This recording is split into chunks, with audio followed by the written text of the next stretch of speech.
আমি হাজার হাজার লাখো মানুষের মজলিসে মাহফিলে প্রশ্ন রেখেছি, কেন আমরা রোজা রাখি?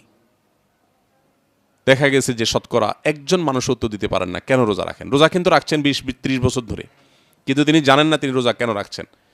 বেশিরভাগ মানুষকে প্রশ্ন করলে বলে রোজা রাখে আল্লাহর সন্তুষ্টির জন্য, জান্নাতে যাওয়ার জন্য। আমি বললাম সঠিক উত্তর তো না।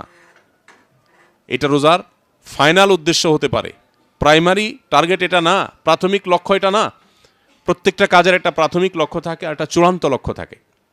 আমি এখান থেকে বের হয়ে যদি ওমরার উদ্দেশ্যে পাসপোর্ট, টিকিট, ভিসা সব রেডি করে নিয়ে, লাগেজ ইত্যাদি নিয়ে গাড়িতে চেপে বসি, তো এই গাড়িতে বসেছি কেন আমাকে যদি জিজ্ঞাসা করা হয়, আমার উত্তর হবে আমি এই গাড়িতে চেপে বসেছি, আমার প্রাথমিক লক্ষ্য হলো এয়ারপোর্ট পর্যন্ত যাওয়া, আর ফাইনাল টার্গেট হলো, চূড়ান্ত লক্ষ্য হলো জেদ্দা এয়ারপোর্ট হয়ে মক্কায় পৌঁছা।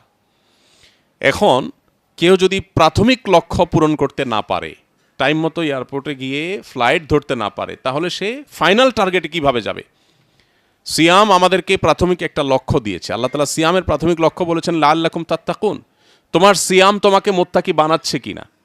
প্রতিদিনের সিয়াম শেষে তোমাকে হিসাব মিলাতে হবে যে আজকের দিনে কয়বার মিথ্যা বলতে গিয়ে আমার মুখ থমকে গেছে, আজকের দিনে কয়বার সোশ্যাল মিডিয়াতে, মোবাইলে, ফেসবুক, ইউটিউবে স্ক্রল করতে করতে একটা হারাম ভিডিও আমার চোখের এরিয়াতে এসেছে, আমি আল্লাহর ভয়ে সেটাকে স্কিপ করে চলে গেছি। এই ঘটনা কয়বার ঘটেছে?